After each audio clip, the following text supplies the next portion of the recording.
About 13 years ago when I was 18 and had just gotten my first computer, I spent a lot of time exploring some pretty disturbing websites. It was different back then. There wasn't much stopping you from ending up on gore websites. It was quite common to be scrolling through forums and suddenly see a video of someone being beheaded or accidentally watching an execution. Admittedly, I sometimes went out of my way to watch this kind of stuff too. Morbid curiosity, I guess. So, as I ventured down the rabbit hole of the dark web one night, I came across a website that claimed to be an interactive adventure. I loved interactive adventure storybooks and thought a digital version could be even better. Upon entering the site, I was immediately struck by its unusual format. Instead of traditional storytelling choices, it presented a series of hyper-realistic photos showcasing various choices. The story started outside what looked like an abandoned factory. You always had two choices. The first one was pretty simple. You had to choose which door to go into. One door had a no entry sign on it, and the other had a big stop sign. I chose the second one because I figured that'd lead to the more interesting story. Each choice led to a set of photos that portrayed the consequences of your choice. For the first few clicks, it was just navigating the factory. There were all sorts of tools and creepy props all over the place. It looked like a slaughterhouse with what looked like body parts of pigs or some other animal hanging on hooks. The level of realism was shocking, especially back then when the public or some cheap website wouldn't have the funding to make such realistic scenes. The next image had a picture of the woman with her hands clearly chopped off, with only bleeding stumps remaining on her arms. I couldn't believe this game was free. It was so convincing. The two choices now were just save or end. I was not about to end my little journey here, so I clicked save. Again, the website took a few minutes to load and I sat patiently waiting for the next part of the story. I was so numb to gore and this kind of thing after spending enough time on the internet, so I wasn't particularly shocked at the bloody details, just in love with the creativity of this game. The page refreshed and it was an image of the woman again, but this time her hands were bandaged and she's staring right at the camera, absolute terror in her eyes. I thought it was weird that I didn't get to make a choice, but I assumed when you save the game it kind of does a soft reset so that people who made other choices would all lead to that part anyway. I played similar games before, so I knew that often, no matter which choices you make, the game will force you down the path it had planned anyway. Another choice appeared. Man or child. I was a sick little teenager, but I didn't want to see a child getting tortured, even if it was just a game, so I chose the man. A few minutes passed again and then a man appeared in the chair. This time I had the choice between a rope and a baseball bat. I chose the rope, wondering how creative they could get with something so simple. Once again, a short delay between the next image loading, and I maybe started to get a bit bored at this point, but I waited. The next page loaded. The man had the rope around his neck. He was stood on the chair and the rope was attached to a metal beam above. It was crazy how brutal this website was, but part of me loved the intensity. I'd hit another checkpoint asking to save or end. It was at that moment my mom knocked on my bedroom door and I panicked and quickly pressed end. The page went blank just as she walked in. This is where it got seriously creepy. I immediately felt my stomach turn and my heart drop. The picture had loaded. The man who'd been holding the camera the whole time was now looking into a mirror, dressed in some butcher overalls, covered in blood. Leaning against the mirror was the man with the broken neck. His face had some disturbingly realistic details, like his eyes bulging and his face seriously discolored. Two female hands, standing upright on their stubs, were also sitting next to the mirror, both with their thumbs up. It was incredibly morbid, but that wasn't the worst part at all. The worst part was written on the mirror. My name. My address. My mind was racing. I was completely freaking out. I even turned my screen off as if that would do anything. Was this real? Did I just determine the fates of these people? What the hell was going on? How did they have my details? I felt sick. I turned the screen back on and saw the two choices. It said, continue. with yes or no as the options. I immediately clicked no. I was done. I was genuinely so scared. The page started loading again, this time quite a lot faster than usual. The new page was just a zoomed-in image of my name and address, with the option to continue being repeated back at me, this time with save or end as the options. Is that what save meant? Save the woman? And end? Did I choose to end the man? I was drenched in sweat at this point and really panicking. Was this a threat? I have to continue or they'll come for me. Am I choosing to save myself or end myself? I hated everything about this moment. I clicked end and immediately turned the computer off. As you can tell from the fact that I'm telling this story, they never came for me. We did move house a few weeks later for unrelated reasons, so maybe that's why. But I lived in complete fear for at least 3 years after this. Did I really do those things? Was it just a creative game with some clever tricks? It would explain the long loading pages. I don't like to think about it. Well, at least I didn't choose the child.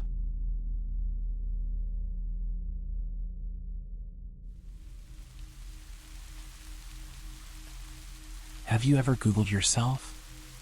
A few months ago, I was feeling curious and decided to do it out of sheer boredom. With a fairly rare name, I wasn't expecting much in the search results. Yet to my surprise, I stumbled upon a website that had my full name as its domain. Upon clicking the link, I found myself on a message board. The website owner's profile appeared oddly familiar, sharing my age and similar hobbies. Although the message board lacked any posts, I saved it in my favorites due to the intrigue. A month later, I returned to the site. This time it boasted more content featuring diary entries that seemed ordinary at first glance. Notes like the weather was nice today or I'm so bored at work. Yet as time passed, I began noticing an array of coincidences. The owner lived in my city, which struck me as quite a coincidence given the rarity of our shared name. As I delved deeper, I found the diary's contents eerily mirroring my life experiences. One day it mentioned attending the same baseball game I had gone to. At first I dismissed it as a simple chance occurrence given the popularity of the local team. However, the coincidences persisted and became unsettlingly precise. Their pet dog's name matched mine from childhood, and even their favorite restaurant was the same one I frequented during my previous job. One particular day, the message board was filled with birthday wishes for the owner. Oddly enough, it was my birthday as well. Intrigued, I decided to leave a message for the owner, mentioning our shared name and extending a birthday greeting. However, to my surprise, there was no option to type a message. It appeared the message board was merely a static page. Puzzled, I reached out to the owner via email with a simple introduction. Hi there. Believe it or not, we share the same name, birthday, and we're in the same city. Nice to meet you. Just a friendly introduction. A few days later, I got curious again and tried showing the website to some buddies, thinking we'd all have a laugh about it. But guess what? The website was gone. Completely vanished. No trace. It wasn't even in my browsing history. That didn't sit well with me. Something felt off. I mean, it's like the whole thing was there one day and then poof, it just vanished into thin air. And then I got an email from my own email address. It just said, "Found you." Attached was a picture and, I swear my heart stopped. It was me, sitting at my computer, in my room. And here's the worst part. The angle of the shot was taken from the corner of my room where the window is. You have to climb the side of my house to get to this window. I zoomed in, squinting at every detail. The hairs on my neck stood up as I realized the angle of the picture didn't match up with the window. It was clearly taken from the very corner of my room where I usually keep my old chair piled with clothes. Someone had been inside. My mind raced. Who could have taken this? How did they get inside? I went through every possible explanation. A prank, maybe? But the more I thought about it, the more that email and that picture made me feel like I was being watched. Stalked. I can admit I was freaked out. The whole thing went from curious to seriously messed up real quick. I can't shake the feeling that I'm being watched. Monitored. The thought of someone sneaking around in my personal space snapping a picture while I was totally unaware. It's unsettling, to say the least. I've permanently locked all of my windows now, and I've got this weird paranoia about my room. Like, am I going crazy or was someone actually in here? One night I was scrolling aimlessly through social media, clicking on random links about the dark web and supposedly true stories about crazy encounters. Boredom can drive anyone to the weirdest corners of the web, and that's how I stumbled upon this bizarre post that grabbed my attention. It was an image of my front door. The caption, "Back where I belong," was written below it. I'm not the superstitious type, so I rolled my eyes and chalked it up to a creative attempt at freaking someone out. The next day, I couldn't resist mentioning it to my buddies. Their reactions were a mix of amusement and speculative theories about hidden cameras and creepy stalkers. They laughed it off and I joined in. After all, we're living in the age of tech, where a few clicks can pull up someone's life story, including the color of their socks on a specific day. Probably just some algorithm, I said, dismissing the weirdness. They probably got it from my IP address and Google Maps. They chuckled, teasing me about my lack of supernatural belief. I shrugged it off. It's not like I have anyone that would want to hurt me. But as the night progressed, the sense of being watched started gnawing at me. The shadows from the windows seemed to stretch a bit too far, and every creak of the floorboard sounded like a whisper. Ridiculous, right? A couple of days passed and I thought the unease had finally left me, until an email from an unknown sender popped up in my inbox. The subject line was empty and the email had a single link. No text, just an ominous hyperlink. Curiosity and a little defiance propelled my finger to click the link. It opened a web page I'd never seen before with a weird combination of numbers and letters as its title. The screen displayed a live feed from my living room where I was sitting with my laptop. I blinked and rubbed my eyes, completely stunned as I saw myself from behind. Clearly there was a camera in my room, but where?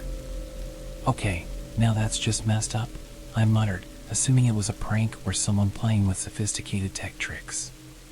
But the camera panned around the room and my unease twisted tighter.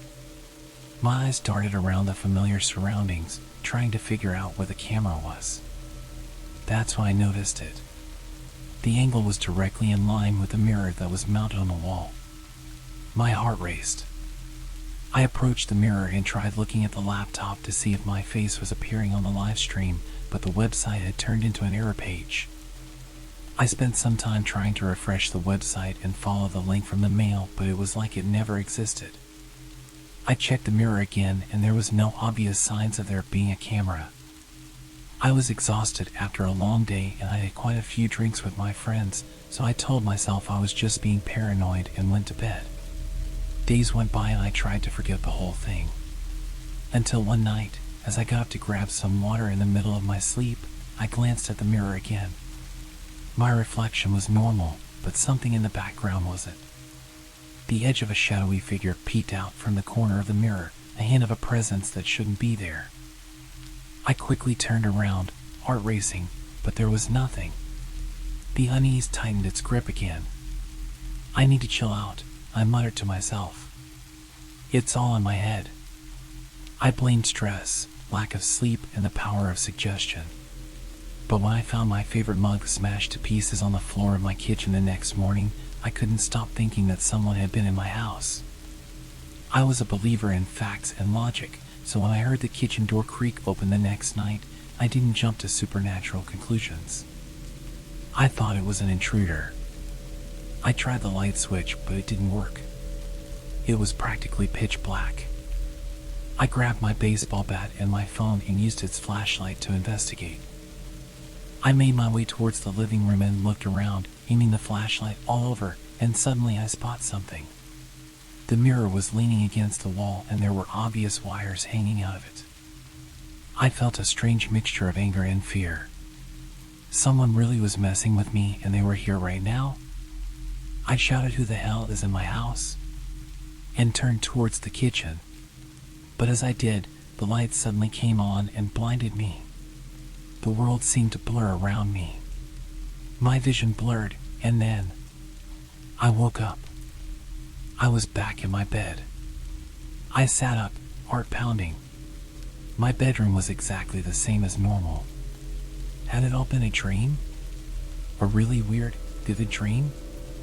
I reached for my phone to check the time, and that's why I noticed the notification. An email had come in from an unknown sender. With trembling fingers, I opened it. It was a photograph. Almost the exact same photograph as the one that started this whole thing. It was my front door, but this time it was taken at night. The caption below the image sent shivers down my spine. "Sleep well. Goodbye for now." My eyes darted around the room as if expecting someone to jump out at me. But I was alone. My logical mind tried to find a rational explanation. Maybe it was a prank, an elaborate scheme by someone with too much time on their hands. I rushed to my laptop and checked the sender's email address, but it was a jumble of letters and numbers, impossible to trace. I started to panic as I realized that this wasn't a joke. Someone was watching me, invading my privacy, and I had no idea who or why. I ran back into the living room to check the mirror. It was back on the wall in its usual place. I frantically clawed at it and ended up smashing it on the ground in an attempt to prove to myself that I wasn't crazy. I felt like I was going insane, stood barefoot on my broken mirror, shuffling through the shards with my bare hands. The camera was gone. Or it was never there. What was I doing? I locked the front door, drew the curtains, and sat in the dimly lit room, my heart racing. I thought about going to the police, but what could he tell them? That I was receiving strange emails and photographs that seemed impossible to explain. The hours dragged on, and as the night grew darker, I felt my paranoia settling in. I didn't want to admit it, but the rational explanations were wearing thin. Was it really possible that someone was going this far out of their way to terrorize me? As I gazed at my laptop, its webcam staring back at me, I couldn't shake the feeling that someone, or something, was watching. I closed the laptop and made my way back to bed. If they wanted to hurt me, they would have done it already, and I was exhausted from this whole ordeal. I accepted my fate and closed my eyes. Good night. Good night. Sleep tight.